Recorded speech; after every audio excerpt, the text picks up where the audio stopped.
What do you hear? What do you say?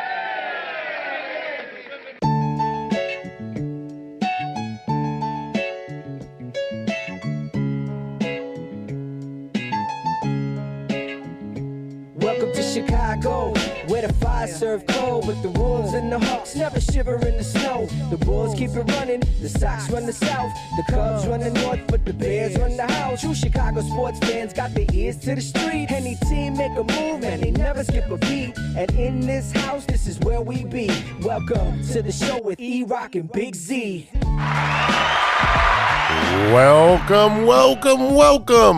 Welcome to Chicago. Coming from the True Chicago Sports Fan Cave, this is the TCSF Podcast with E-Roc and Big-Z. Yes, sir. Episode 134 is brought to you by 606 Media, True Chicago Sports Fans, and Grit Clothing Company. Don't forget to go to gritclothingco.com and get your official TCSF Podcast t-shirt. Search for keyword True Chicago and use our promo code TrueFan15 for 15% off your entire order. That is TrueFan15. Go and get your official TCSF shirts now. That's right. This episode is also sponsored by Estrella Negra. Go and get you some what Mexican street fusion food. That's what I would call it. I mean, that's a good place. That's a good place to start. It's good fucking food. That's all you need to know. It's good. I mean, it's just dope food. So go check them out on Western and Fullerton. There you go. Like E-Roc said, it's the big calavera. You can't miss it. That's right. As always, I'm Big Z, and I'm here with my boy E-Roc. What up, man? What's going on? What's up, Z? What's up, ladies and gentlemen? Welcome to the show. If you're a first timer or a long timer, please remember to hit that subscribe button, that notify button, and go ahead and give us a review on your listening app of choice. You can find us on Facebook at True Chicago Fans. You can follow us on Twitter at True Chi Fans and on IG at True Chicago Sports Fans. And don't forget, you can support the show with a monthly subscription at anchor.fm/True Chicago Sports Fans. Go on over there and click on support, and you can subscribe for as low as 99 cents a month. Listen, do you like the show? I do. Are you a fan? Oh, yeah. Then tell your friends, and they will tell their friends, and we can all be friends, just like Biggie said. Look, if you like the show, share with other people. Hey, play it in the car. As long as the kids are around, sometimes we drop some spicy language, but if you got someone else that likes this type of stuff that we do, go ahead and share it with your friends and your family. Z, what's going on, brother, man? I heard you were a little, you needed some hair of the dog this afternoon. Oh, man. I pretty much pulled double shift yesterday, celebrating with my Irish people. Yeah, everybody was a little Irish this weekend and next weekend. But yeah, I was gonna say it was weird to me that everyone was celebrating this. I mean, I guess it's before, but it's on Friday, man. You got a whole weekend of celebrating. It's weird. If it was like a Thursday or a Tuesday, I get it. But I mean, it's at the end of next week, so I think it's just an excuse to party twice. Yeah, that's 100%. That's what it is. I think they dyed the river this weekend. That's why everyone's partying, and everyone's gonna party next weekend because that's the weekend of it. So it's you know what? I don't go ham very much. Like there's not many nights I just go ham and then have an entire day of drinking. So if it's gonna be one day, it's got to be St. Patrick's Day. That's probably the only day I really go out there and just what I didn't do was any car bombs. No Irish car bombs. Thank God. No. No. You said thank God. I mean, I'll do. That's the thing is that if you're a smart drinker, and I think you are, right? Yeah. That's how you start off the day, right? You start up, give me an Irish car bomb, and then you just cruise through the rest of your day. The problem is that it's like everyone's like, "Hey, take a shot." I'm like, "Could I just sit here and sip my beer? Talk to me in an hour, and we can have a shot. Give me another hour, and we can have another shot." Yeah. I'm not doing 5 shots in the first hour just to fuck up the rest of my day. It's called maintaining. Yeah, it's microdosing. That's what you're doing. It's microdosing alcohol. We invented microdosing a long time ago.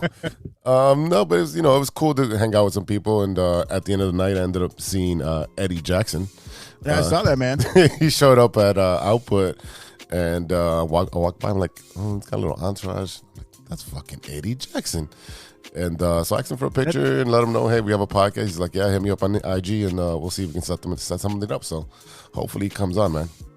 That is really dope. He was one of those guys, when you sent me the picture, I knew who was exactly immediately. But that's just being the Bears fan that I am. Mm-hmm. And it's funny to me because, I mean, like, the times that I've been at Output, it's a good time. it's just, it feels like such a random ass place for like, I know there's connections here and there, but it feels so fucking random for that to be the place where people show up at. And I'm lucky enough to run into people all the time there, man. Yeah. It's just, but I feel like it's out of the way. Like it's not really near anything where you would expect them to pop up. It's not like downtown or anything like that. Well, you know what it is that it's 8 blocks from the United Center, and you know the Big Ten tournament's going on right now, so I'm pretty sure he's coming from there. And then you got, when you look up here, what's open at this hour and that has wings or food, there's not many places in the area. So that is the first thing that comes up. And then, they're known for their wings. So he came in, he had some wings and dipped out really quickly. So it was cool. He was cool. Very nice to talk to. Wasn't a, sometimes you meet these sports figures or celebrities and they're dicks. And no, he was completely just a nice dude to talk to, and gave me his time, and I didn't take too much time because I was also still inebriated. I was like, I'm gonna keep this short.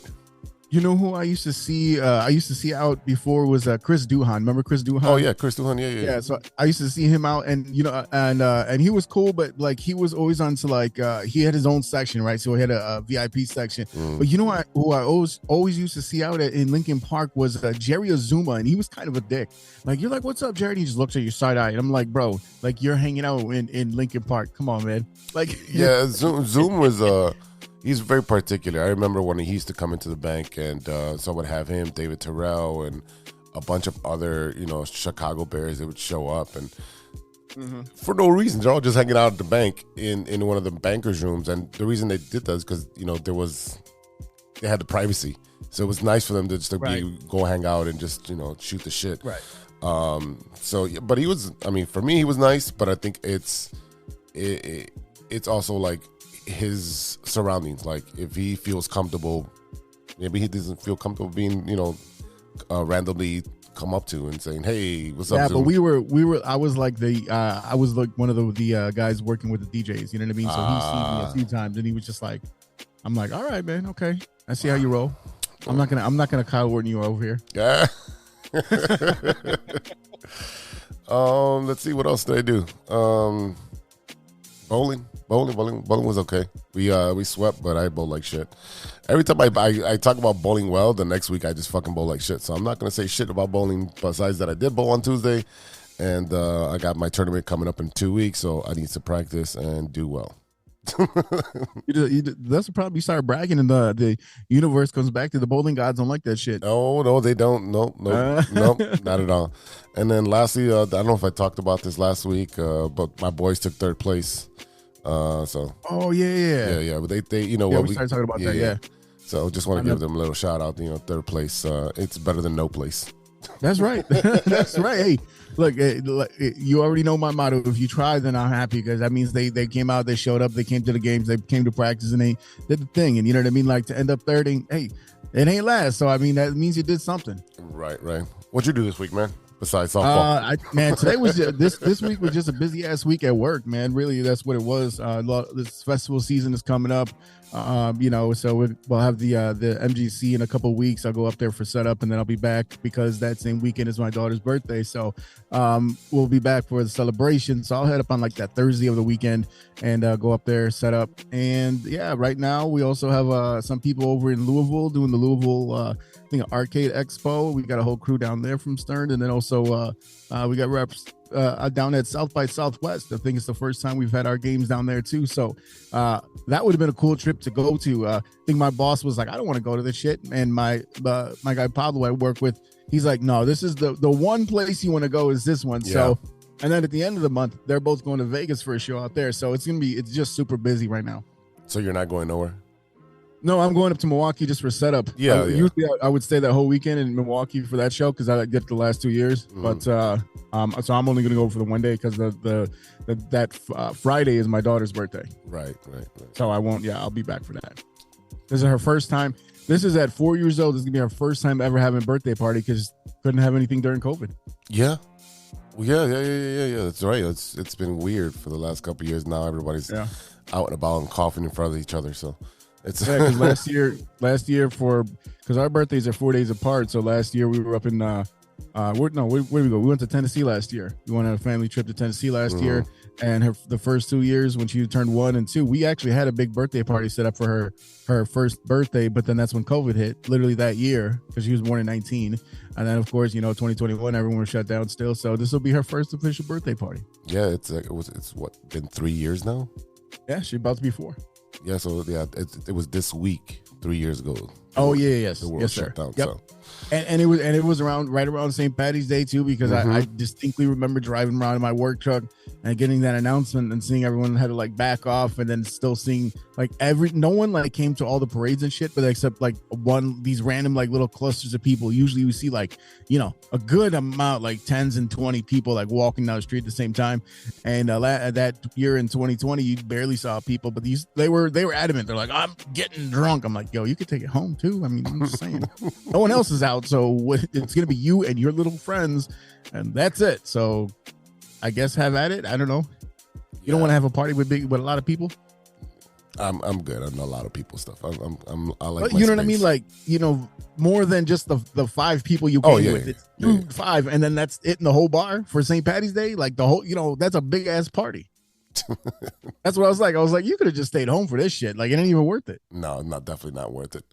Anything else? But just watching some baseball. Finally getting around to we got spring training. You got WBC. So it's a lot of cool stuff going on right now. Yeah, that's it. That and softball today. I had a lot of damn like 7 hours of softball. That's what we had. softball. Jesus, man. Yeah, that's how I operate. But hey, it's that time of year. We're getting ready. We're getting ready for these nice warm summer months with the coming up soon. Those first that first couple weeks of games is gonna be freezing cold. So we're getting our hoodies ready for that. It'll be a lot of fun. And like I said, we'll be rocking and rolling in the summer in no time. So that'll be a lot of fun. Ladies and gentlemen, this week we got part 2 of our special guests. Father and son duo from the YoYoYo Podcast, Martin and Hooter Moreno. We talk about more sports, a lot of stuff that's going on in LA, just because we never get the LA fan perspective. So we got a lot of that stuff going on. Plus, we got Stirring the Pot and what you looking at. But first, this is the Big 3 with Big-Z. Thanks, E-Roc. I'm Big-Z, and you're not. Now for today's stories. Story number 1. One of my favorite wing spots. Well, just because they have this one sauce, really. Buffalo Wild Wings is being sued. And they're being sued because boneless wings are just the breast. So everybody's known this. Nuggets, guys. Everyone has known this. I don't understand what's the big deal. Buffalo Wild Wings is duping customers into believing that they're chowing down on wing meat as they order boneless wings, when in reality, it's just chicken nuggets. Duh. This is a lawsuit. I can't believe this is an actual lawsuit. And the man name is Amin Halam. Sure. In this, I don't know. In the suit obtained by TMZ, Halam claims that Buffalo Wild Wings boneless wings are not deboned wings at all, as they would have customers believe, but rather that slices of breast meat chopped up and fried like wings in a composition of more nugget than wing. I'm looking at the picture. I'm like reading it, but looking at the picture, it says wings, and then underneath it says boneless, and in the description it says 6 wings, 10 wings. So he's suing over just the name wings, I guess. This is stupid. It's false advertisement, sir. Technically, it is. That's what it is. And the thing, he's gonna win. He's gonna fucking win. That's crazy. He is, because they want to sit there and this is what happens when no one gets called out on their bullshit for all that time. Mm-hmm. And I was talking to my wife's friend in the comments when I posted this on Facebook. She's like, "This is so stupid. Everyone knows." I'm like, "Yeah, they do." And this motherfucker's like, "Hey, semantics matter. That is false advertising. Yep. Those are not deboned wings. They're not boneless. They were never a wing. That is the chicken breast covered in fucking breading and sauce. It's a nugget, man. Like, who are we fooling? That's a chicken nugget. No one. I've been barking up this tree for years. You've been saying this for years. I know that. I know. I choose the boneless or the chicken nuggets version just because sometimes it's just. I mean, I feel like it's more meat than if you get the wings, and sometimes you don't. Yeah, it's more breast meat. Yeah, more breast meat. So. Everybody loves breast meat. Come on. All right, story number 2, and this is from my favorite fucking state in the world. Yeah, here we go, Ohio. An exotic cat is taken into Cincinnati Zoo after testing positive for cocaine. Oh, yeah.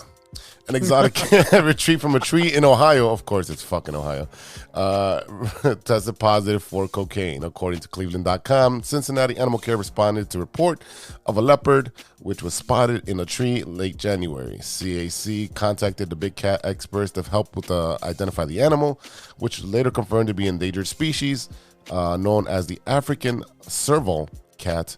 So they did the DNA testing. I don't know how, or they didn't even say how he got into the cocaine. Maybe he was fed the cocaine, or I don't know how he got into it from a bear down the street. Yeah, or he caught a bad batch from the bear, or this is a sequel to Cocaine Bear. It's Cocaine Cat now. Yeah, I mean, you got Cocaine Bear, you got a Heroin Hawk, you got Heroin Hawk, good one. Oh man, yeah. I mean, look.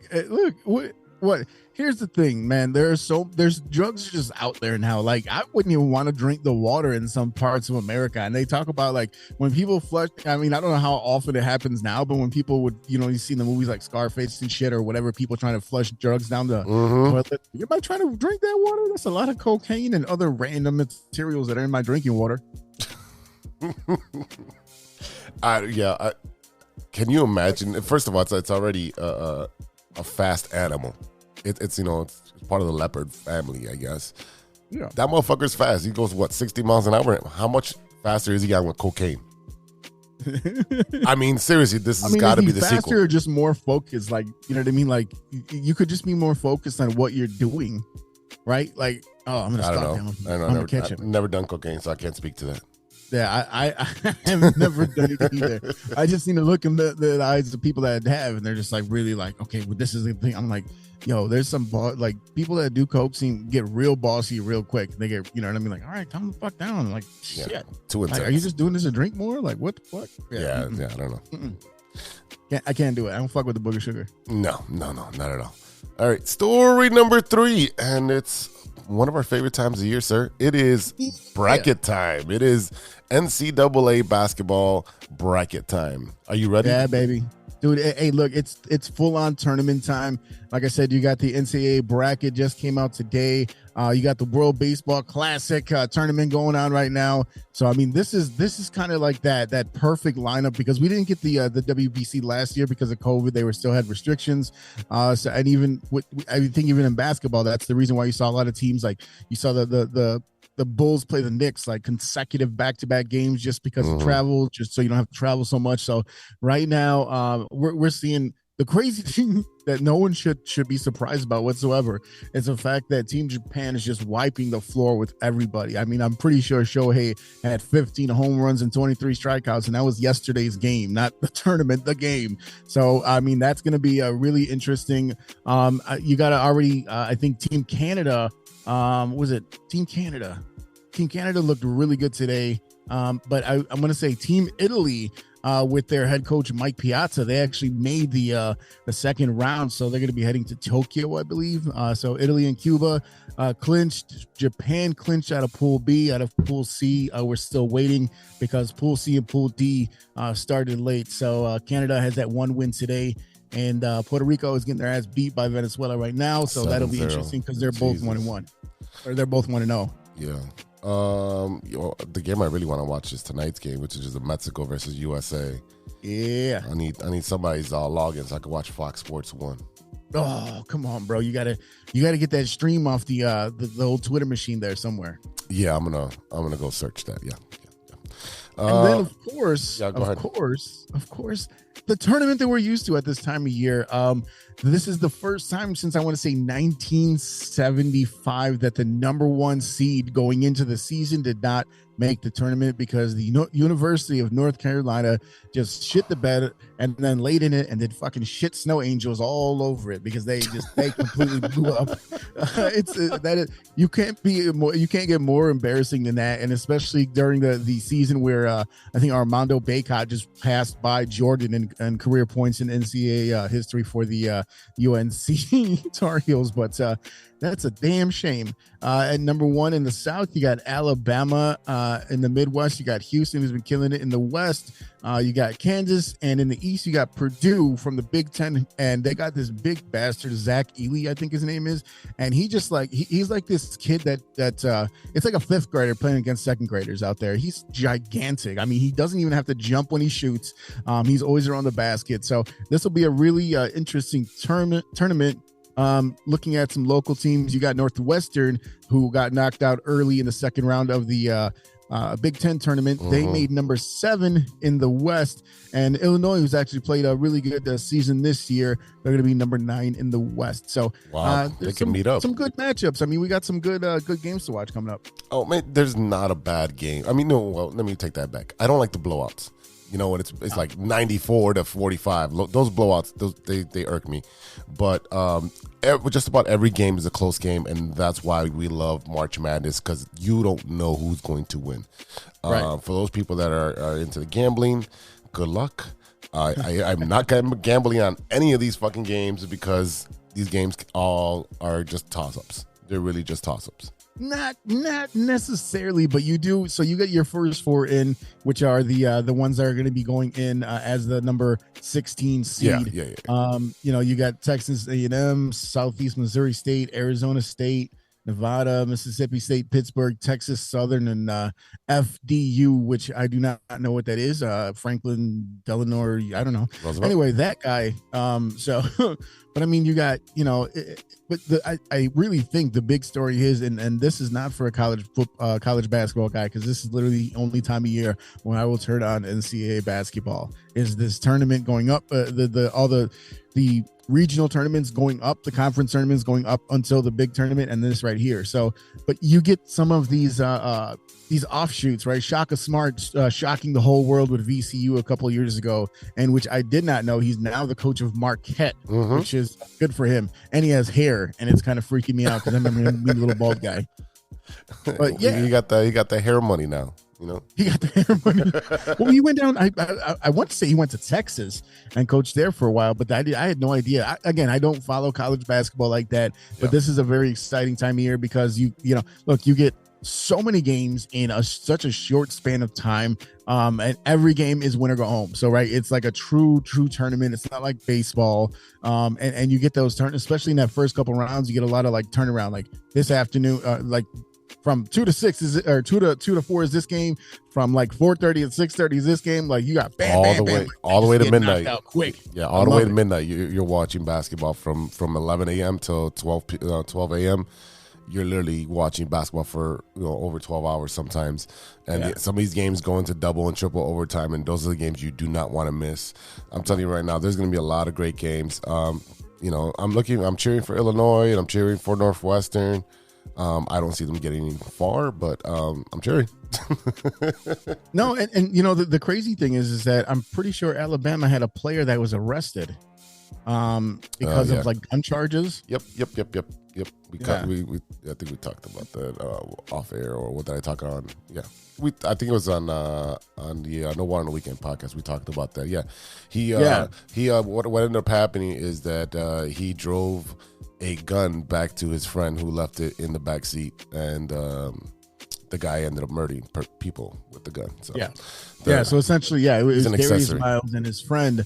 They were indicted on capital murder charges. Of the death of Jamia Harris, and Miles was already moved from the Alabama team, and he was arrested. So, it's not like he was with the team; he was already away from the team by the time they got through this. But it's a shame.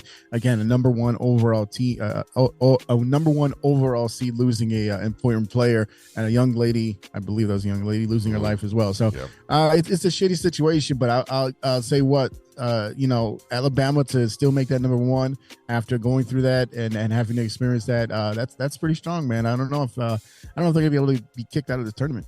No. Alabama's not known for their basketball, but this year they've been a powerhouse. So you know, again, all these games are going to be good in my opinion, except for those blowouts. But you know, I'm going to be watching. We'll fill out a bracket. If you want to give us your suggestions or your sure bets, send them over to us. Yep. By the so today is the 12th, so the first round starts on the 16th, which I believe is Thursday. So you want to help us fill out some brackets because we have no idea what the fuck we're doing. That would be awesome. And then maybe we will, maybe we'll make some team monetary bets on some of this shit and see what we can do. Some little adventure. Yeah, let's do that. I'm Big Z, and that's news to me. We'll be right back with Hooter and Martin Moreno after the break.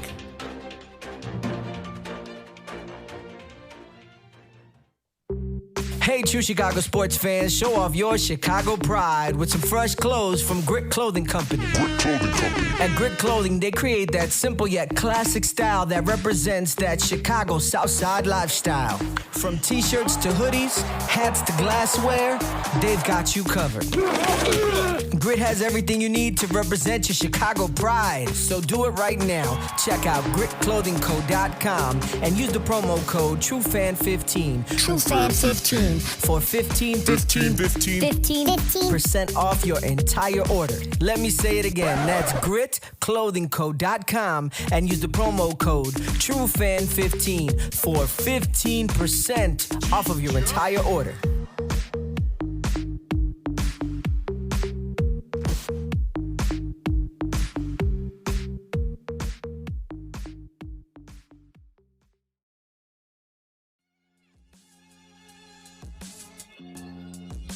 Hey, he's gonna bring us back because I don't want to get. I'm not trying to get clowned again. Nah, bro, bring us back. Come on, bro. You got the voice. Hey, we're back. I'm doing it. All right, bring us back then. Welcome back to the True Chicago Sports Fan Podcast. Ladies and gentlemen, here we are live and direct from Estrella Negra here in Chicago. Give out Friday.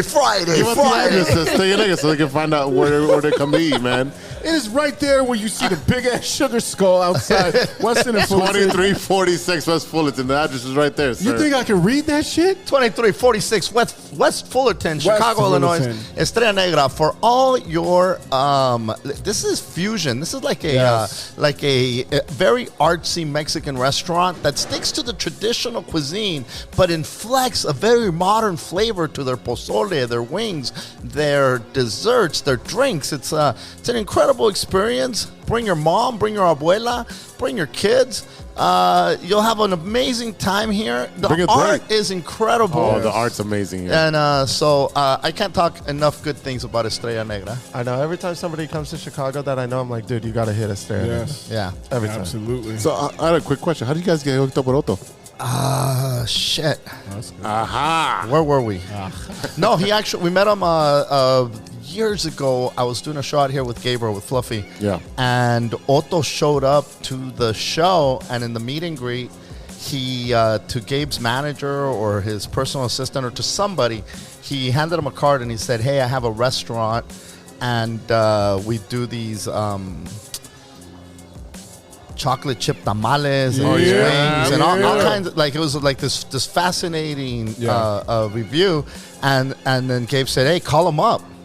And said it's his restaurant. So it's food. So he was closed, and he literally opened up the restaurant for us and the whole crew. That's what's up. And I mean, it was late. 3 nights in a row, and we stayed out here late, and he treated us really, really good. And then after that, we just stayed connected. Shit, I've vacationed with Otto. I've traveled with Otto. We've done, and then for a while, we started doing shows here at Estrella Negra. One night, I was driving cross country. We were driving my girlfriend's car from Rhode Island to Los Angeles, and we stopped. I said, hey, man, let's stop at Estrella Negra and get some food. And so I called him up. We stopped by. We ate. And then I was looking for an Airbnb. And he goes, I got a blow-up mattress. He goes, you can stay at my pad. I got a whole room over there. and we're just going to be here for the night. So we stayed there, and then when we were here, we went down to the basement. I was here for that show. And The basement show. Yeah, I bro. remember. I So was there there was for that one. there was this basement, and I was going through this whole like. At that time, I had been doing shows with this guy named Victor Valena, and he would do music, and then I would just get on these rants, and it was like I'd get high, and I'd just go on these crazy rants, and I looked downstairs, and I said, "Bro, let's do an underground show here one day," and holy shit, we did, and it was, I thought it was a freaking hot mess. No, it was good. It was good. It was good. You called one of my guys. He's Victor. He's another kid that went to high school with us a couple years younger, and he's dating one of the girls that we graduated with. And he was out. He was in the back. He had a big beard. And he's kind of bald. He was in the back, and he started yelling something. He's like, "Hey, shut the fuck up, Game of Thrones over there!" And I was like, "Oh shit!" Fucking roasted his ass. I'm like, "Damn!" Oh my god! But yeah. Coming in hot. It was, and I guess it was just like this like almost like this poetic license, free thinking. Like it wasn't a comedy set per se. There was comedy in it, but there was just a lot of like thoughts. I think it was a lot of like you spewing your views, and your opinions. Yes. And I think you kind of prefaced it with the like, "Hey, I'm just gonna fucking go off the cuff here, and just say what I mean." Put your phones in your fucking pocket. Don't record this shit because I don't want to be quoted on shit. It's just have a fucking good time. Be present. And I remember you saying, "Be present." I did a few of those shows. I did a few of those shows in LA where I'd have music in the background. Holy shit! One of them we did Holy Communion. And it was me, Hooter, and G. Riley on stage, and the music was like church music. And I remember we had the wine was Blood of Christ because it was the house wine at this bar. Okay. And then we had edibles with medicated like a glaze, a miracle drizzle we called it. And so we'd put miracle drizzle on the edible, and then we had people coming. And then we had blunt ashes because it was Ash Wednesday. So we had blunt ashes where we were Hooter was putting YoYoYo on people's foreheads. Wow. And people were lined up to the door. It was fantastic. It was incredible. And we're like doing, like how like preachers do altar calls? Yeah, we're like, all right. He goes, everybody here tonight, if you're sitting here and you're thinking, oh my God, my nana's going to judge me for this. This is blasphemy. Your nana don't care. Let it go. And then Hooter's like, let it go. Listen, if you're sitting here worried about your rent and your child support and how you don't got a job, let that shit go. You're not going to fix it tonight. Come up here and take communion. And dude, people were coming, and the music is playing, and I'm handing out the edibles and the wine, and Hooter's doing the ashes. And I remember there's G. Riley at one point, and it's recorded, and you could hear it clear as day. He gives somebody the edible and he says, "Dip it in the wine, it tastes better." No. I'm sorry. He said, "Dip it in the blood, it tastes better." Oh my God. It was. Bro, if we would have had a pool there, we could have done baptism. Easily. We could have baptized people. So we did that here, and then we did a Vegas show that was very similar to that. So it was Vegas, Chicago, and LA where we did a little bit of that. In Vegas, we rented out this warehouse that was 420 friendly, and you could bring your own booze. So people showed up with handles, bro. Oh, they had handles of alcohol. People. And then at the end, we did communion, and we had Fireball and Pan Dulce. Hey, at least the Pan Dulce is a suck up the liquor. Oh my God! It was just some random shit, bro. But it was fun. And look, and then after that we did more shows here, and then eventually we started doing up on the top, not underneath, and then we had the show last night that you guys were at, and last night, that show was a, as a comic you would call it combat comedy because it was literally like when I first started, and I said it on stage, like when I first started I used to do these bar shows where people would get loaded and didn't really give a shit, It was like the Mexican Apollo, this bar over in Montebello, called Tortillas, then Wild Coyote. But like everybody that's anybody, Gabriel performed there, Felipe Esparza, Willie Barcena, Joey Diaz, Cat Williams. Just Paul Rodriguez was there at one point. Went through that spot, you know.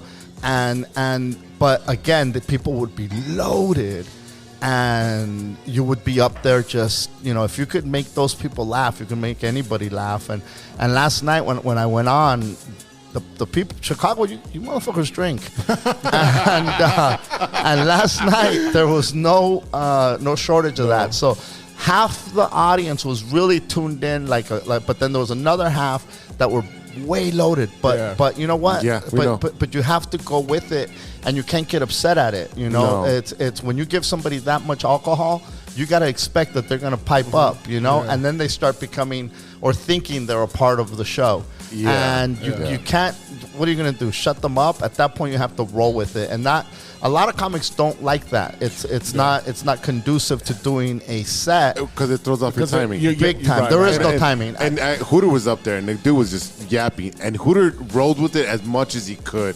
And you could see the expressions on his face. He's like, fuck this fucking dude. This motherfucker.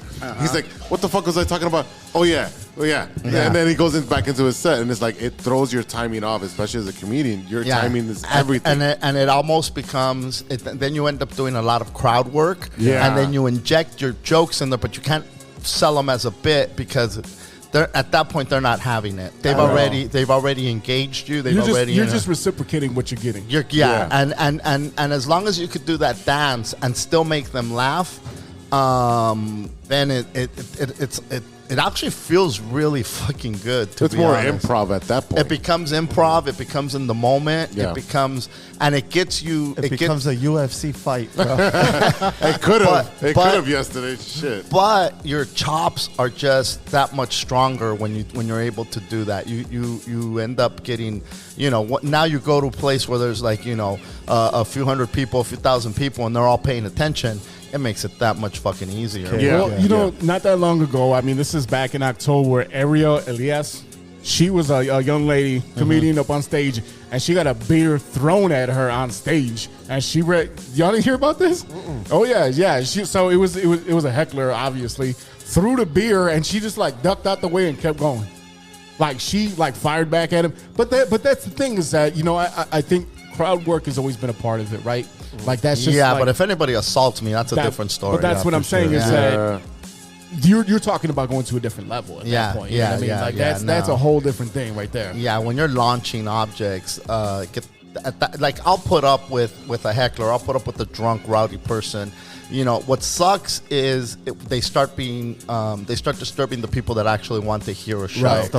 And that's the one fucked up part about it. But as long as you can keep those people also entertained and laughing, then you're okay. I mean, considering the fact that yesterday was the first time I realized that this fool looked like Pat Mahomes. That was the highlight of my night. You motherfucker. Bro, I'm so mad He had about that in a chamber. You so mad. Bro, you so mad. fumbled that shit. I did. So hard. I did. Bro, I'm a Bears fan. What do you expect? There It you don't go. matter. Okay, I feel like my mic is low. Is it low or no? Is it just me? Is it your headphones? So let's see. It could be. Who knows? There it is. Now it's loud as hell. There we go. All right. There we go. Sound check, There we go. Mahomes. Overhaul. I'm so mad I didn't Photoshop his face onto Mahomes yet. Oh, my God. Now You don't it's- have to. He sent me the picture. I'm like, Put dude, we had the shoulder same pads on exact this fucking motherfucker, smile. Bro, your girlfriend lost her fucking mind Oh, she did. when she Googled it, and she goes, "Oh shit, this motherfucker got a secret life." No wonder I don't see him on Sundays. Bro, yeah, you look just like him, bro. I love it. We have a sports. We talk all things sports, and my co-host looks like Mahomes, and I never saw it. But we talk everything sports, This except the motherfucker- obvious.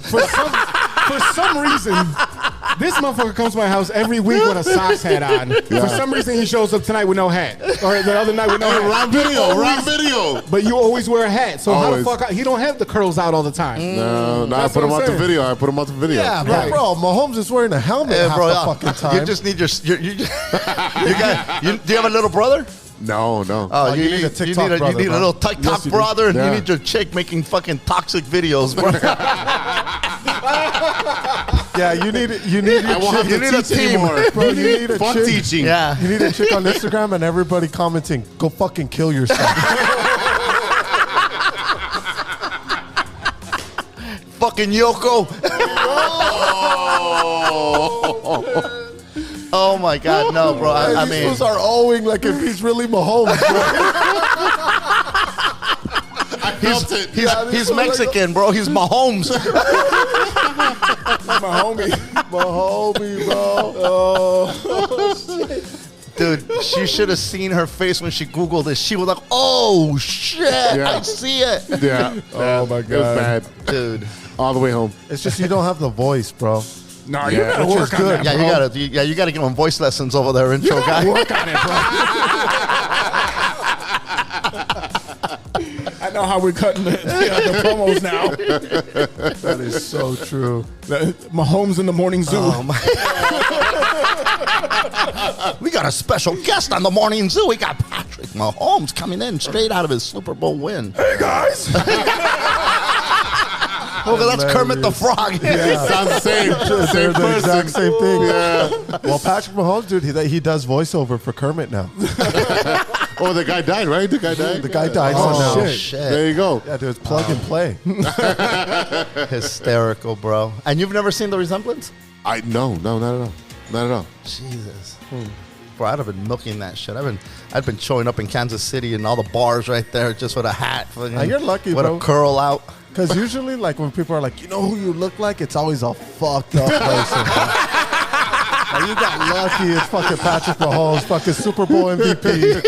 Motherfucker blew up, thank God. Dude, it's a dude that would like cycle through bars in Chicago that was dressed up like Guy Fieri. Oh, I'm dude. like, for real? Like on purpose? Bro, I went to the If there's any Marines. But ever a guy to He's like, dress check- up as Guy Fieri's like the last dude. Right. Bro. He's like, guys, look, check out my shirt flames. Like, what the fuck? I went to the Marines for a few months, and I got let go because I have an extra bone on my foot, so my foot kept swelling up. I got a medical separation, but I got out of boot camp and I had the haircut. And I had a T-shirt that said United States Marine Corps, and so I had this freaking Marine Corps haircut with this T-shirt, and I was in my late teens, so I was pretty, Ripped. like I had a 29-inch waist, and I weighed 175. I had like a cut up. I was good to go. It was my That's like- prime. That's me in 4th grade. And so I would show up to bars, and you're in the service, sir, yes, sir. Dude, they'd buy me fucking pitchers of beer. I never paid for beer. Every time I'd go to a bar anywhere where there was military people, they would freaking take care of me, bro. It was just incredible. And I milked it. I shouldn't, Why not? Hey, listen, Why not? no disrespect to the veterans, but fuck it, I did No, my we love our time. veterans. I did 2.5 months of My boot time. camp. My Oh, you time. did everything. You I did got everything. enough pitchers of beer to make up for all those yellings I got. That was my paid off. retirement package, bro. Hilarious. Bro, I kept that haircut going for months after I got out of there. Martin, Months. let me ask you a question, bro, because we haven't really talked about you at all. And the question I really want to know what you did aside from milking your military 2-month career. Oh my God. What did you do before comedy, man? Bro, that's another episode. Now. We're glad to have you back, man. That's to be continued, bro. Yeah. I did everything, bro. I dabbled in every single thing you could dabble in. I took so many classes and licenses and real estate and and, I took real estate classes. Yep. Yes, I did. So Shockley I was in or- healthcare. My last job, I worked at UCLA Medical Center in a cath lab where they did electrophysiology studies and put in pacemakers and defibrillators and things like that. Gotcha. That was my last full-time job. But before that, I had to work in ERs. I'd work in urgent cares. I'd work ambulance. My plan was to be a paramedic, but then I got a couple of DUIs and that shit didn't pan out. And then I was going to go to nursing school, PA school. I took the test to be a correctional officer for the juvenile hall. I took a class in import-export documentation. Recently, I took a Brujo class, so I took Brujo 101. I dropped You guys out. think he's fucking around. He's like, no, I know there was who the fuck offers this class? Fucking UCLA? Fucking Hogwarts, bro. a place called the Crooked Path, bro. Yeah, so I went there and I took brujo classes. I'm a brujo school dropout. So yeah, I've dabbled in a lot of shit. And you know what's interesting? Things sometimes don't pan out, and no matter how much you try to butt your head, you keep going and you keep trying to push and you keep trying to push, and for some reason it doesn't work out. Yeah. And you're not happy, and you're just kind of searching. And you know, I didn't start comedy until I was 31 years old, and what was interesting, that as soon as I did, doors just started opening up. I started meeting people. I started getting opportunities. I had a television credit 2 years into my comedy, starting comedy, which is unheard of. And again, I got, I don't want to say lucky, but I was very fortunate the way that things, when I started comedy, there was a list of the top 100 Latino comedians in the country, because that's how few there was that you could put them in a top, in a 100 list. Yeah. And that 100 list included guys that they were not famous by any stretch of the imagination. You just had to put them on the list to come. You knew every brown comic from LA to New York and anything in between. You knew who the brown comics were. That's how little there was. Now there's 100 brown comics that are starting today, which is great. It's great. And that all happened because, you know, there was a show called Que Locos on television. And that was the first time that there was representation for Latino comedians. And it inspired a whole generation of comedians. And I was fortunate enough to come in before it became the animal that it is now, you know? So yeah, I did a little bit of a lot of everything. That's Jack of all trades, master of none. Yeah, exactly. Yeah. You know what? The funny thing is, it really comes down to the community that you're in, right? Because we work with Mikey O, who does a lot of shows over here. He brings in a lot. Like we have Anthony Fuentes, who's been on the show. He's a big New York fan, and he sounds like, you know. And he was like, I'm walking here, right? Like if you could just close your eyes and think Yankees fan or New York fan, because he's not actually a Yankees fan. He's a Mets fan, but if you close your eyes and think of a Yankees fan, this is the dude, like that voice pops up in your head, right? Sure. And the funny thing is that despite the fact that I grew up in Humboldt Park, which is all Puerto Rican over here, I'm not Hispanic whatsoever, but I got like merged into the community by osmosis. Right. Because I grew up with all Puerto Ricans. I was born in Humboldt Park with all the Puerto Ricans. I'm Jamaican and Irish. You're Jamaican and Irish. I am Jamaican and Irish. And the funny look at that face. Nah, bro, look at Otto over here. Like, what the fuck? You're not Puerto Rican? But here's the funny thing, right? So, like, Mikey always helped us out quite a bit. I mean, he linked us up with the CPD Knights, who does the Chicago Police Department baseball team. We announced their game, comedians versus cops, softball charity game, right? All this shit. He's always brought us in. And every time he talks about it, he's like, it's the only Latino sports podcast in Chicago. And I was like, yes, sir, it is. I'm not stupid. Well, you know, I actually took a class called Stand-Up Comedy Workshop, and when I showed up, they had this PA with a microphone, and I showed up late because I had just got done with, this fool had flag football practice with playing for the Vikings over in Carson, and I dropped them off, and then I went to the class, and they said, oh, everybody already introduced themselves. Introduce yourself. Do you have any experience with comedy? And why are you taking this class? And so I went up there and I said, my whole life people called me Martin. My whole life. And that moment when they said, but I went by Martin as well, you know, especially after I took Chicano studies, forget it. It was over. Fucking Martin. You know, I'm fucking, soy Mexicano. No roll soy the R, motherfucker. Roll the R. I'm not Hispanic. Those are the people from habla hispana, que blah, blah, blah, yada, yada. I'm not Latino. Right. I am Mexican American. I am Chicano. Dude, I was very passionate, right? And so that when I got, and that's where I was at when I showed up to this place. And they said, what's your name? I said, my name is Martin Moreno. I don't have any experience, but comedy is what I was born to do, and I'm gonna, you know, be very successful at it. And everybody looked at me like, "What the fuck is this guy?" This big motherfucker. Yeah, but yeah, that was in 1999. That was fall of '99. What were we doing in fall of '99? Fall 99, we had just started our senior year of high school. No, we graduated in the in the summer of that year. Oh, some of us did. I graduated on time. Some of you guys didn't. Some of you guys didn't. But yeah, we graduated in May of '99. That's right. But yeah, there's a lot of our friends that did. It's hard to remember. Well, I mean, one of them right here, of course, from you know. It's. I'll tell you what. Like, we went to Lane Tech right down the street here, right? And it's a big school, it's right? The it's third a technical largest school at the time, in the right? state. Now it's like college prep. Like, there's no that we had the shops, auto shop and the CAD shop and like we had drafting. That was my paper and major. fucking I was a shop pencils. major. Oh, give me a fucking tool and I'll fucking do it. But we have so many people that came out of that school are like super creative, right? Like right now, one of the members of our graduating class is the principal of our high school, a young black woman, as the principal of the high school that we went to on the north side of Chicago. You know what I mean? Like, there's so many people that come out of Lane, especially throughout Chicago, that are just super creative, and that just, you know, it's that culture, and we all raise each other up. We got to show with those, like, hey, you know, it's the community that's what brings you up.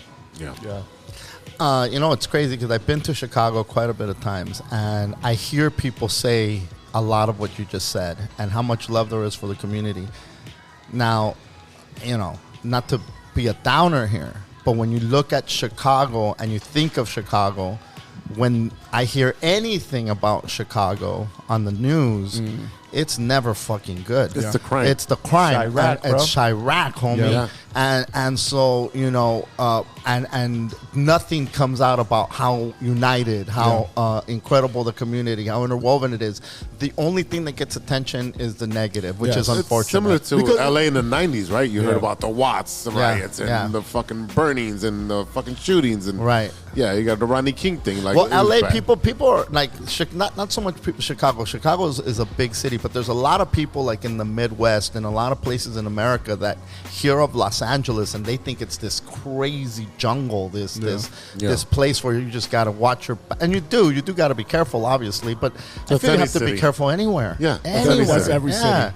There's nothing, you know, anybody just walking around lollygagging is what are you doing? But see, here's the thing too, is that when you talk about the negative stories you hear coming out of Chicago, number one, the story in the line has always been, if it bleeds, it leads. Every news broadcast around the nation, the first thing you hear is about the bad thing that happened today. Yeah. Whether it's here, whether it's across the street, whether it's across the world. So that's never changed. Sure. Number two, now you're competing with more people than ever for listens, For right? clicks. For listens, Clicks. for attention, views, yep. right? Video games. Look, hey, everyone in the world got a podcast, right? Yeah. That's what it is now. You know what I mean? It never used to be that way.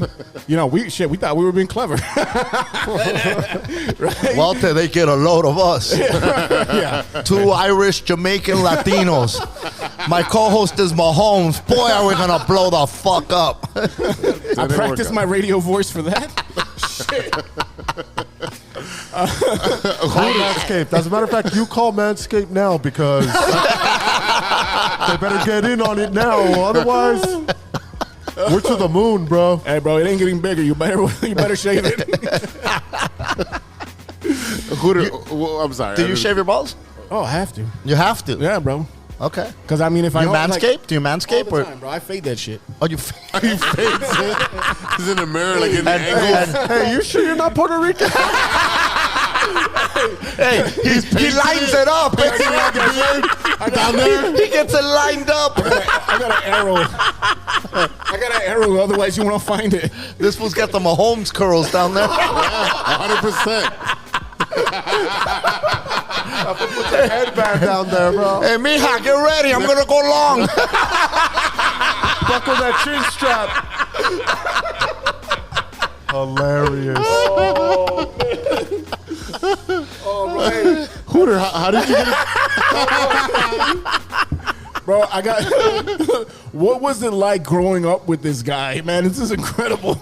You gotta tell me, because here's the thing. I told y'all last night. I mean, it's amazing. Like, you see, there's a lot of family that, you know, like people, especially like, I guess in show business, you do see a lot of family follow after the footsteps. And hell, if someone can give me a step in the door, I'm gonna take it, right? Mm-hmm. But I mean, like, there's also a lot of stories where so and so was famous, and the kids are like, I don't want any of that. I saw what it was like. So what I'm thinking is like, what was it like to grow up with him, and what made you want to pursue it as well? Well, for me, it was a little different, bro, because like my dad said, he didn't start till when you were 30? Mm-hmm. So you were like 9 or 10. Yeah, so like from 10, it was kind of like on a normal tip, but after that, that's when it started to get like, oh damn, my dad's a comic, like when he'd take me on the road with him, or when we'd go to shows, or like I'd spend summers with him, and then he'd take me with him like to gigs, bro. Oh shit. And so once I got to high school, then he was gone, like every weekend, gone. Thursday to Monday, gone. Leave Thursday, get back Monday. And then after that, he was gone for like months. Like months at a time, bro. Like, let's go to Costco and stock up, motherfucker. Otherwise, you're going to starve, bro. You know what I mean? Piss in a pan because they ain't nothing in the house. Yeah, exactly. Yeah. And so I thought I was going to be on the industry side of things, like a manager or an agent or something. But one day I just went on stage, bro. I was 21 years old. I was about to turn 21. I went on stage and I got laughs. Where was this at? It was in Hermosa Beach. It was this open mic, and you had to sign up. Right. I go up and I got laughs, and I said, fuck, all right. Well, that was cool. It's like Monsters Inc., right? You got the laughs and you fucking felt juiced up. You're like, oh yeah, I want more. And so I remember that whole week I did open mics like every night. And then every night people were like, dude, how long have you been doing this? And I'm like, oh, well, I just 6 hours. Since Thursday. This week, 6 hours. And so then my head was just like, oh, bro, this shit's easy. As soon as you said that. Oh, bro, this shit's cake, bro. It's my first day, and people think I'm fucking a year in, Yeah. I'm on the fast track. Yeah, I'm on the fast track here. And so I didn't tell anybody. Like, I didn't tell my dad. I didn't tell my girlfriend. I didn't tell my friends. I didn't tell anybody, dude. And then I went to go do a show at a bar with some dude named George Perez. He ran the bar, and he has a pretty cool podcast. It's called George Perez Stories. Check him out. He's hilarious. But he put me on, and he knew, that I was Martin's son. And he was like, yeah, bro, I'll give you time. I go up there, and I fucking eat it. I forget what I'm supposed to say, bro, and I'm pacing back and forth. I used to have the recording, but I don't know what the fuck happened to it. I was pacing back and forth for 3 minutes. No. I'm surprised the host didn't come and get you. Toss your ass out. Just waiting for that Sandman to come and grab you. For 3 fucking minutes. Shit. And so I said, okay, well, maybe this shit's not that easy. But then that's all. I stuck to it, dude. And what am I, 11 years in? 11 years. Wow. That's what's up, man. Because I mean, like, I honestly, I didn't know the relationship, right? Like, because I mean, shit, I met y'all yesterday, so you know what I mean. Like, I didn't know, and so I'm saying, I was like, okay, shit. And here's the thing, I love venues like this. It's so small, it's so intimate. I have a lot of friends that are musicians and DJs and all this shit throughout Chicago, right? So I've always been used to be a bouncer, right? Like, I've always been used to being behind the scenes, industry side, like all that shit. So like, seeing this, I went to go see Adam Sandler at the United Center a couple weeks ago, and it was dope, right? Like, I was like, oh shit, it's Adam Sandler. Like, he did his whole bit. But this right here, the way that I think about it, is like, only this many people got to see this, got to experience this, whoever experienced that night, right? So that's the shit that I absorb right there. So like, and I'm a big comedy nerd. Like, I got like a big ass stack of like old like comedy vinyl with Jonathan Winters and Johnny Carson and like, you know what I mean, Lenny Bruce and everybody, right? Like, so like being around it, I just the seeing the way that everything is put together, a production in your head, and then you have to figure out, how do I make this make sense? How do I trigger those points that are going to make you laugh? Watching that happen, I absolutely love this shit. Yeah, I did. The beginning, they say you're never supposed to open up with new material. You go out there and do shit that's going to be, that's going to kill.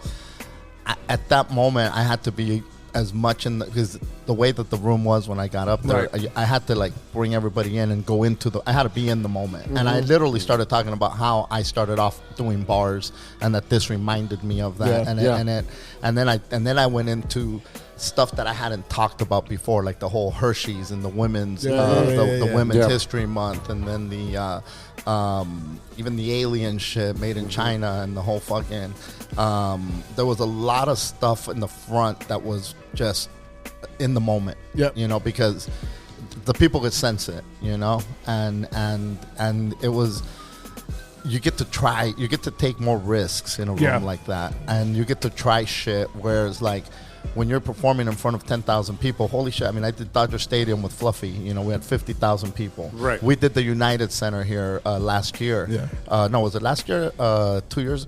Was it? No, it was last year. It was last year. We did it early last year. And, that's a different animal. You go up there and you're just trying to hit. Whereas here, you're able to take way more, risks, more chances. You don't have to play it as safe. No, you can test out new material all day, and then that's how you makes you a better comic. It's like, okay, this didn't work. Practice. Let me tweak it. Yes, right, and then you can, okay, this doesn't fit in this part of the segment of your comedy. Move it here, there. And this is similar to, because we had Ken Gar on, and he did his Netflix special, and then he came on, and he's like, "Hey, I did the podcast. He's like, come to the show." We're like, "Yeah, we already bought tickets. We're going to your show." We had Mikey O on, and we had literally, and he was like, "Hey, what are you guys doing tonight?" And I'm like, "Well, we're doing whatever the fuck you're about to tell us to do." One of the biggest comedy producers in the city. Of course, we're going to follow whatever you say.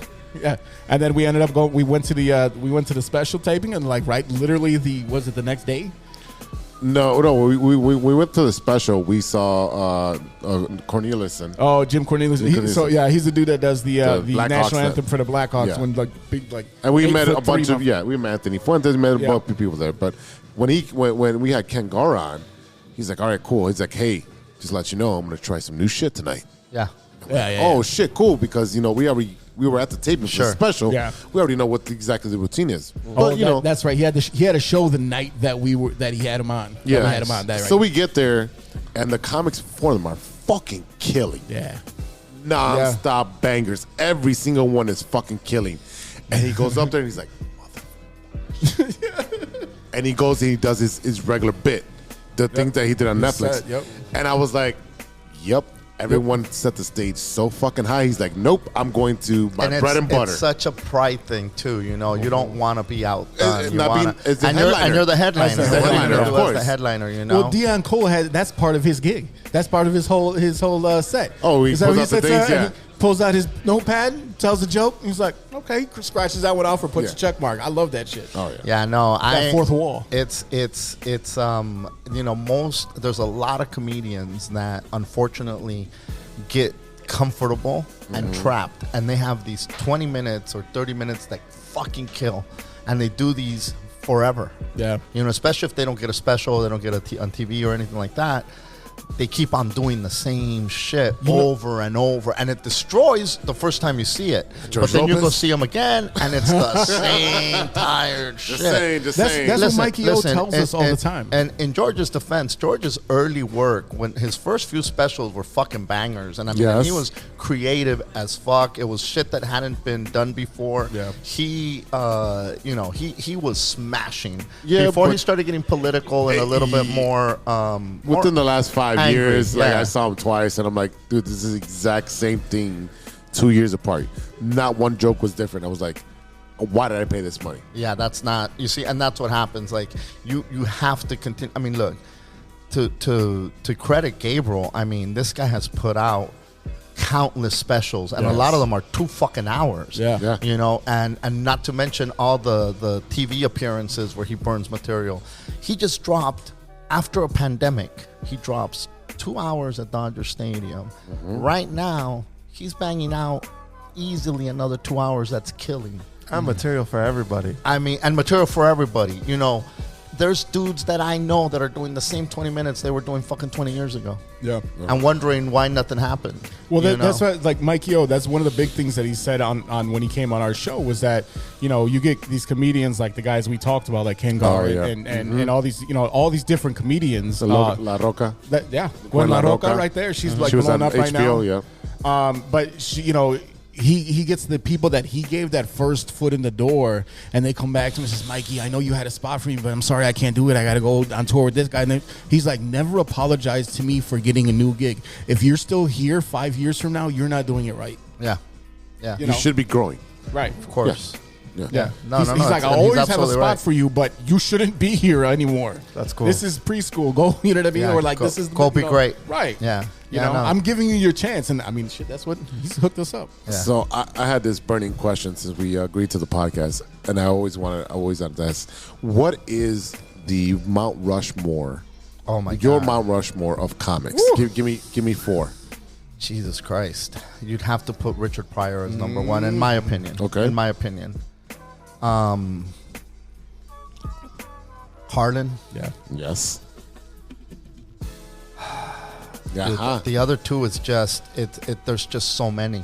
Yeah. There's so many. I mean, Because there's so many different types of comedy. Yeah. I don't know. I mean, it'd be like saying, you know, greatest NBA players of all time and your top 5.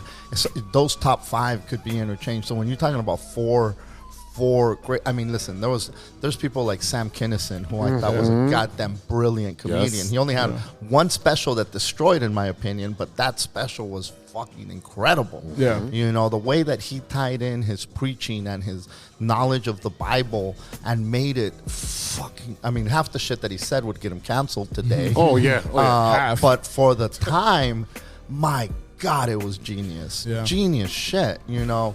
Lenny Bruce, of course, you Yes. have to say. Like, how do you not put a Yes. Lenny Bruce in there, right? Yep.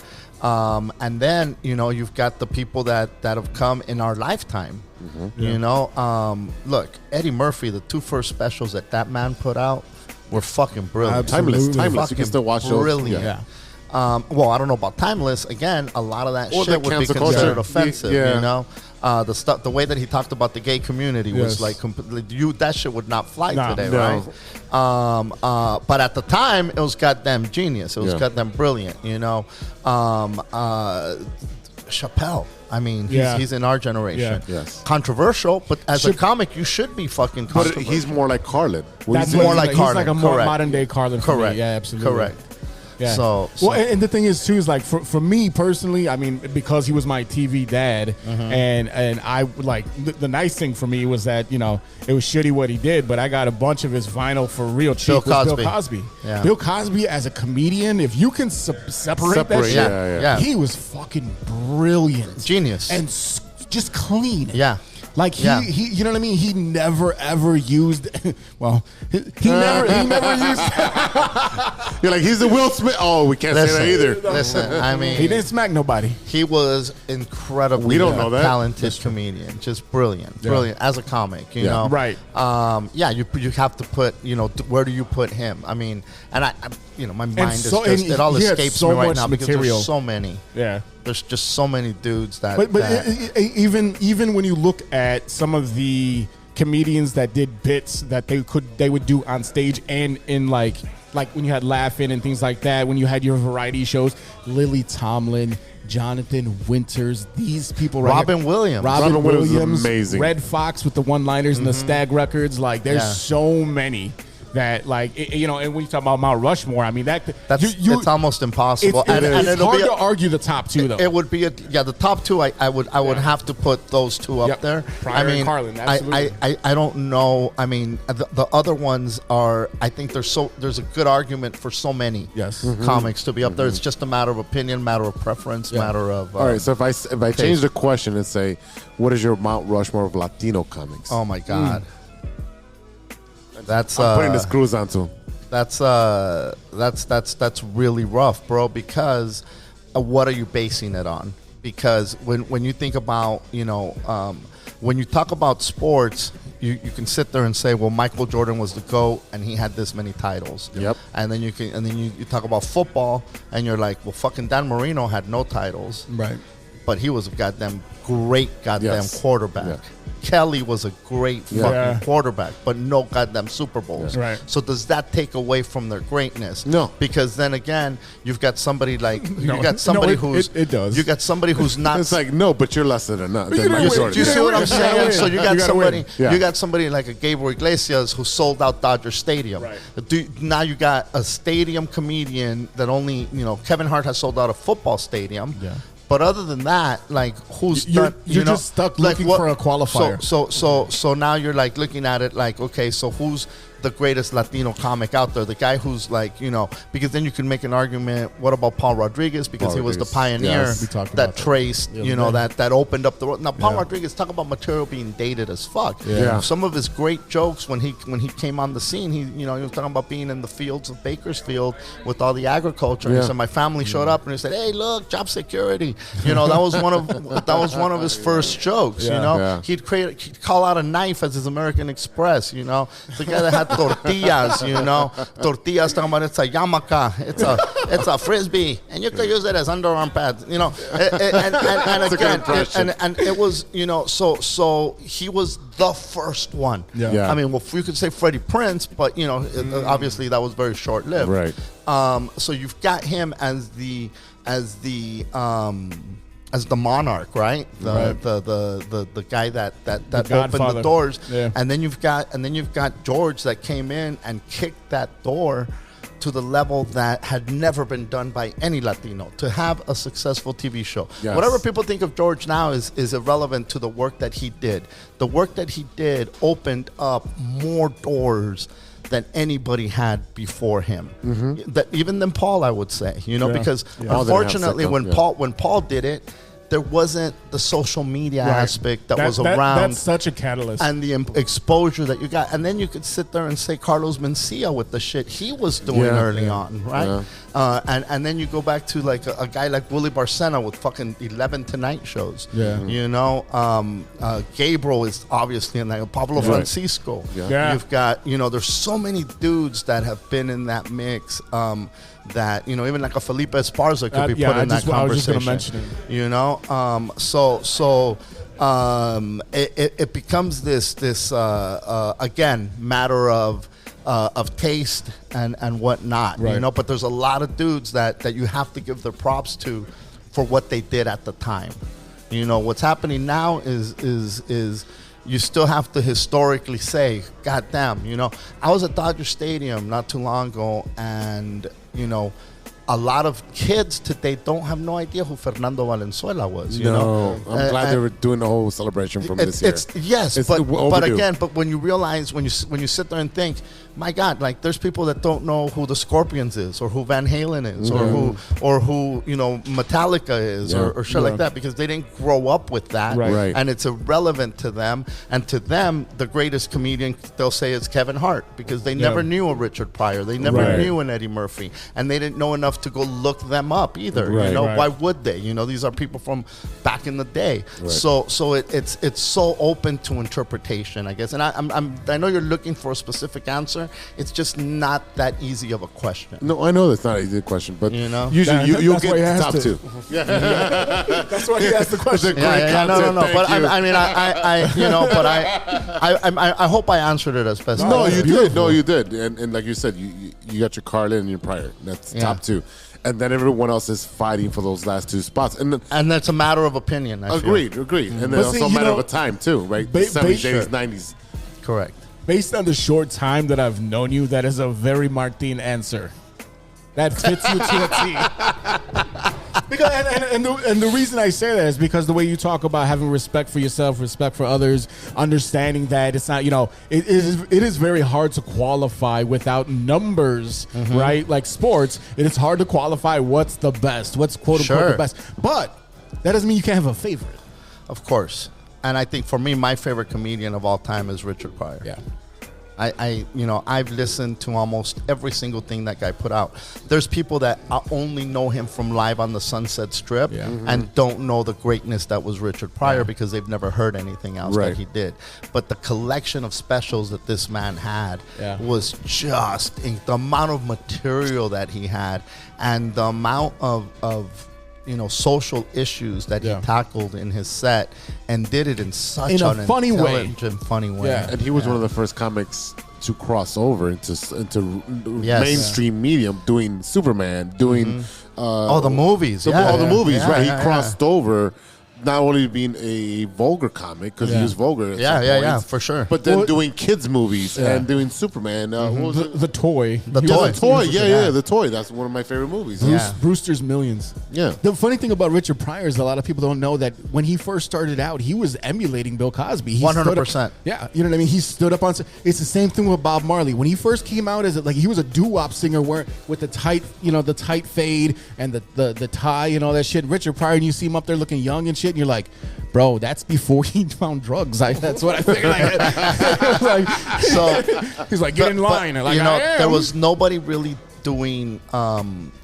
He was the first person to put his pain out there. Yeah. And that was what was revolutionary. The other thing he did was he did long form.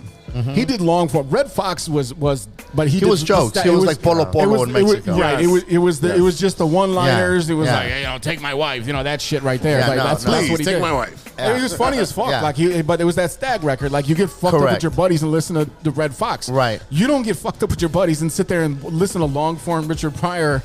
Richard. You watch it on TV. You watch, and when I had his CD collection. And some of those fucking bits were they just have you bent over laughing. The way, and Gabriel is a master of doing this as well. When he'll tell a story, he'll bring those characters in the story to life. He's not talking in his voice. No. He's talking as those characters. Yeah. There's a bit by Pryor called Craps or After Hours. Okay. And it's about going to the after hours spot. And knocks on the door. The guy's like, "Who is it?" So then as soon as it starts, there's two. It's the guy coming in and the guy at the door. Yeah. He walks in. He's got cops. He's got people talking to people who haven't said shit, but you can hear what they say. Because they're answering. And he has I want to say I counted it before. No less than 12 different characters in this story, and he paints this picture, and he does it so beautifully that you feel like you're at this after hours. You remember the characters. Yeah, like dude, you said, it's incredible. It's a different type of comedy, and he's giving you a visual without even doing anything else. But like, hey, this is this guy's voice. This is this guy's voice. And the voices are funny as it is, and then you have the interaction between the voices, and it's like, dude, it feels like I'm fucking right there. So I'll tell you what, I actually got my ass beat over Richard Pryor. My mom had a cassette tape. Oh boy. Right? It was Richard Live on the Sunset Strip, which is the one that most people have heard. Right. And it was the cassette, and I'm listening to that shit.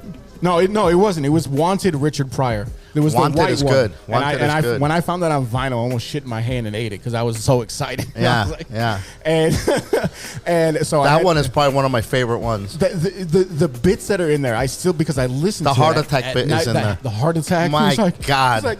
I said, don't breathe, no motherfucker. Okay, I won't breathe. That one, and then the other one that I always love off of that is where he had the monkeys, the pet monkeys, and they went up into the tree, and they were like, he was like, how can that occasion that monkey fuck me? He was like,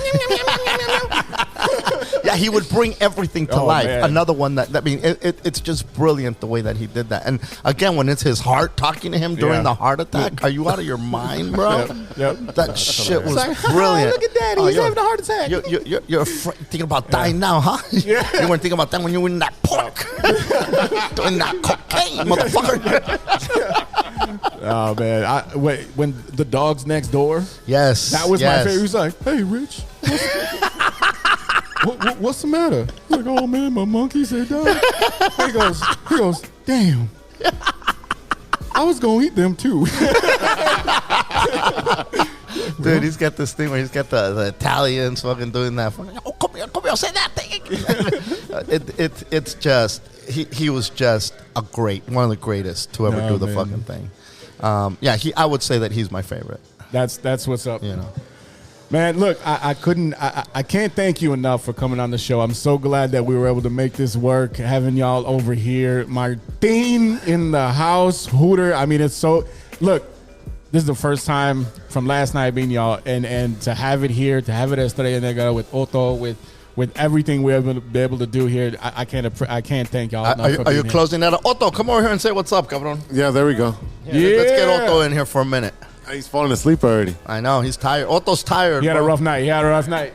What's up? We just want to say thank you for hosting us, not just the podcast, but the show last night, and then Sunday. We're doing 2 this time, and just thank you, fucker. An honor to have you guys, man. It's been a blast since day one. Well, we've been here since day one eating. Right. Yeah. Look at our fucking stomachs. You guys went to high school together, Otto? Yeah, we all went to high school together. It's crazy. I still remember. I remember when we packed it in here for the check, please. That was one of my favorite things, just watching you. And I remember watching your eyes light up. It was the local like show that showcases restaurants in Chicago on Channel 11. Oh my God, that was Talking to the mic, cabrón. It was the show to be on, and we were there. Hey man, he cooks food now. He does a podcast. Well, yeah, it was the best. The time of my life. In my kitchen. That was perfect. That was perfect. That was a perfect way to close it. That was great. That was beautiful, Otto. All right, Martin and Hooter, tell us about your podcast before we get out of here so we can get our listeners to listen to your podcast. It's the YoYoYo Podcast with Martin and Hooter. We talk a lot of craziness, dude. We talk about, what's going on in our lives. It's a weird thing because, we're father-son. Yeah. And so we kind of use it to catch up, it's almost like a phone call, but we recorded and put it out there. Yeah, we recorded and put it out there. So, like I said, our relationship isn't, like normal father-son relationships, I'd say. Yeah, we'll tag team somebody. But then talk about it on the podcast. So if something like that's going to fucking offend you or it's too much for you, you probably won't like our podcast, bro. That's the YoYoYo Podcast. Everywhere you can stream them. There's a shit ton of episodes out there. It's a long library. It's years of craziness. It's great. I also have another podcast called Brujo 101. Oh, is that another where one? I talk all things spiritual. My co-host is a santera. She is a witch. She's, she flies. She's legitimate. She has a broom and everything. Oh, shit. No, I'm kidding. I ain't never seen no Jamaican do that, sir. That's called a callback. No, but she's my. I call her. I used to call her my bruja, but I said that scares people when I say my bruja. So now I say my spiritual advisor. There we go. She's my spiritual madrina. So Brujo 101 and the YoYoYo Podcast. But thank you guys, and keep on doing your thing, man. You guys are awesome. No, we appreciate y'all so much. You guys for being on the show. Like, we really didn't even get to our questions. We literally we did. We got a couple in there. We did the shooting shit though. We got what we wanted. I think I'll tell you what, like the best interviews are when it's a conversation, right? Mm-hmm. That's what it is, and I think that this was just great, man. I appreciate y'all so much for being on the show. Thank you guys. Thank you guys. All right, don't forget to check out Martin and Hooter on their show YoYoYo Podcast. Check them out. We'll be right back with Stirring the Pot after a word from our sponsors. Hey, true Chicago sports fans, show off your Chicago pride with some fresh clothes from Grit Clothing Company. At Grit Clothing, they create that simple yet classic style that represents that Chicago Southside lifestyle. From t-shirts to hoodies, hats to glassware, they've got you covered. Grit has everything you need to represent your Chicago pride, so do it right now. Check out gritclothingco.com and use the promo code TrueFan15. TrueFan15. For 15% off your entire order. Let me say it again. That's gritclothingco.com and use the promo code TrueFan15 for 15% off of your entire order. What up? It's Martin Moreno, and you are listening to True Chicago Sports Fans Podcast. This is Enrique Calderon coming to you from True Chicago Sports Fan Podcast. Come check me out on social media, Enrique Calderon Official on Instagram and Facebook. Check us out. Y te lo dice Enrique Calderon. Welcome back to the True Chicago Sports Fan Podcast with E-Roc and Big-Z. Yes, sir. It's that time again, brother. Uh-oh. You know what time it is. Oh, boy. It's time for Stirring the Pot. Oh, yeah. So, you know what? I think I showed you this the other day, but Hold on, because I still got one in the bank that we started to talk about. We couldn't finish talking about. oh, that's right. Museum of Ice Cream, sir. So they have, if you go through this place, it's basically an ice cream store. In every room, you have a different theme. They have one with Jelly Belly because you talk about different flavors, and there's one room where you can do some mini golf, and it's a hot dog themed room with like donuts. And the idea of this room is that they had a sample of hot dog ice cream. Ooh. And what it was a small, maybe like a 2-3 inch pink bun. It was actually a regular hot dog one, just dyed pink. And they either put for a sweet ice cream, they put, I believe, vanilla ice cream with it was like strawberry topping and something else on it to make it look like a hot dog with ketchup on it. Gotcha. Then savory kind, and this was actually smoked hot dog flavored ice cream topped with some type of, it's supposed to look like mustard. It wasn't, but it looked like it. And then pickle relish, sweet pickle relish. So that right there is your stirring the pot. Yay or nay on hot dog flavored ice cream in a bun? I'm going to try it just to say I tried it because it seems like a cool experience. But I'm thinking it's just going to taste like the hot dog water.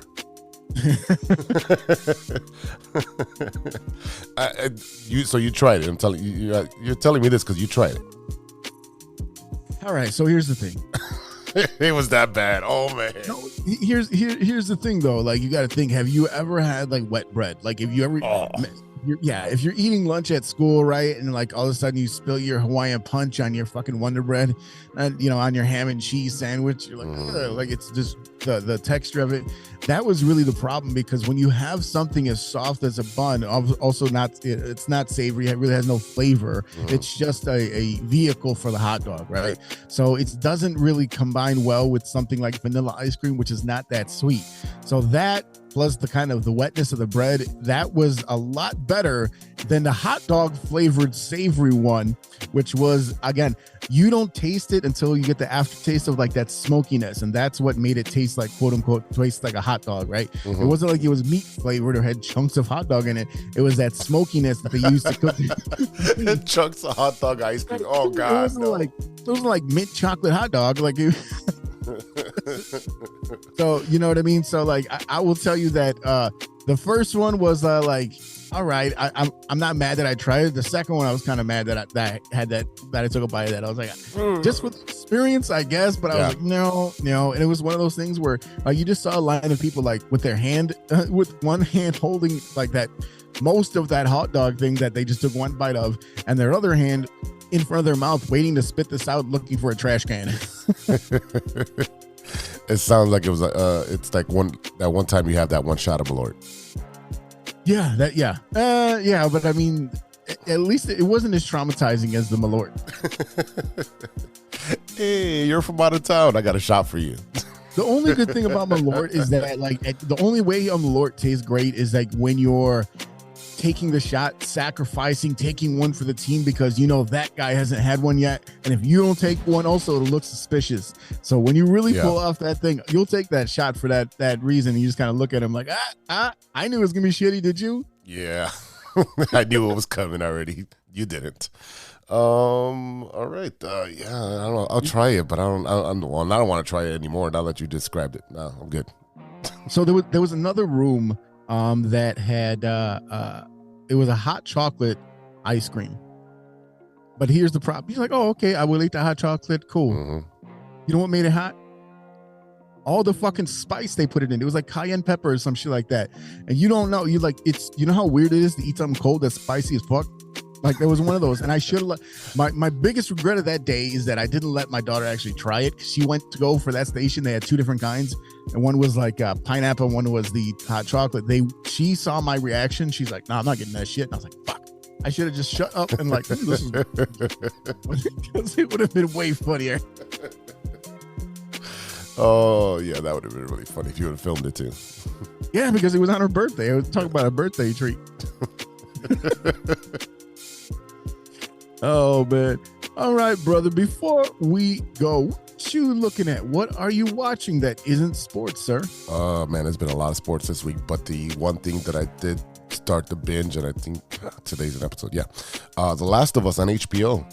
You know, so I'm not into zombies and stuff like that, but it is a very well done show. I'd never played the game. I knew there was a game, but I never played the game. It's a really well written show, well acted. Pedro Pascal he's in everything, and everything he does is great, man. So I binged the first 7 episodes, and I think there's 3 more left in the season. So I highly recommend getting the show. It is way better than The Walking Dead, World War Z. Yeah, it's a combination of all those zombie things, but just the best part. So definitely watch that. Okay, yeah, I think we watched 1 episode, and I'll give Walking Dead. I'll give them props for this. They followed the book pretty well, at least to the part where you got to like Negan. They could edit it as much as they could to make it fit TV, but it was just, the problem is that you can't stretch a TV show out of a book for that long, because you have all these lulls and they're just building story and characters, and just essentially what it is they're making you fall in love or hate a character so much that by the time it comes down to it, the intensity is just so high. So that's what they did. But yeah, it was long shit. Yeah. I only watched 1 season of The Walking Dead. I thought it was like redundant. I was like, whatever. And I read the books up to a certain point, and you stopped too early. About halfway through is when you need to stop. What are you watching, man? I watched a couple things. The first thing I watched was episode 1. I didn't watch episode 2 yet of Mandalorian. Season 3 finally came back. That was definitely interesting. I actually went afterwards and started kind of rewatching some of the first episodes. And we have a Mandalorian pinball game from Stern, so it's kind of cool to kind of revisit what they got going on over there. The other thing that we actually just watched last night was Nope. It was the Jordan Peele movie from a couple years ago. Yeah. A man and his sister discover something sinister in the skies above their California horse ranch, while the owner of a nearby theme park tries to profit from the mysterious otherworldly phenomenon. This was actually Stephen Young from Walking Dead was in this, along with Daniel Kalai, that guy, and also Keke Palmer. So good cast, really good movie. It's a horror movie, so there's spots in there that you kind of gotta make your way through. I also watched Smile a couple days ago. Oh, how was that? That was good, but it's a horror movie, so like the endings are. I always have a problem with the endings. The way, like, how does life continue after this traumatic event, or how is it still going, or whatever. But the other big thing that I watched was the Chris Rock special. That was really really interesting. He completely went in on Will Smith. It took him a while to get to it, but he definitely went in on Will Smith. He called him a bitch about 153 times, so that was definitely entertaining. And the sad thing about that is that in the set, he actually fucked up a joke that he was telling about Will Smith, and it was about how no one went. The joke was supposed to be no one went to go see the movie Concussion, so he gave me a concussion. Right. And then also, like, I paid to see Emancipation just to see Will Smith get his ass beat. But he mixed up the movies, and actually I think they went back and Netflix fixed it, which is kind of dumb to me, because like, we know what happened. It was the first time Netflix ever showed anything live. So I wish they would have just kept it the way it was. Yeah, they should have kept it the way it was. So yeah, definitely. I've seen a clip, but I haven't finished watching the whole thing. So that's something I will be watching tonight. Absolutely. Z, let me ask you a question real quick before we get out of here. What's that? Who is winning this WBC, man? Who's winning it? I really believe it's going to be Venezuela. Really? Yeah, just something telling me that Venezuela's going to do it. I know Japan's killing everybody, and then Dominican's really good.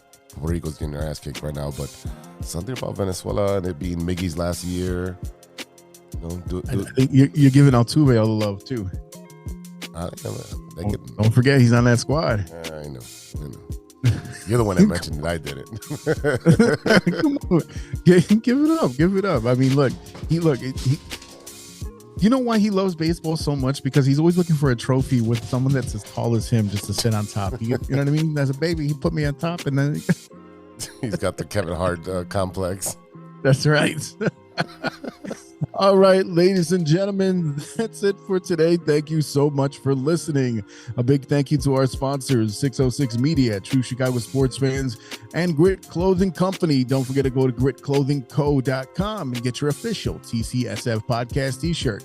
Search your keyword True Chicago and use our promo code TrueFan15 at checkout for 15% off of your entire order. That is TrueFan15. Go and check them out right now. And also a huge shout out to our boy Otto at Estrella Negra. Go on over there, 2346 in West Fullerton in Chicago. I even Googled the address there for you y'all. Go, finally. You ain't got nothing to say.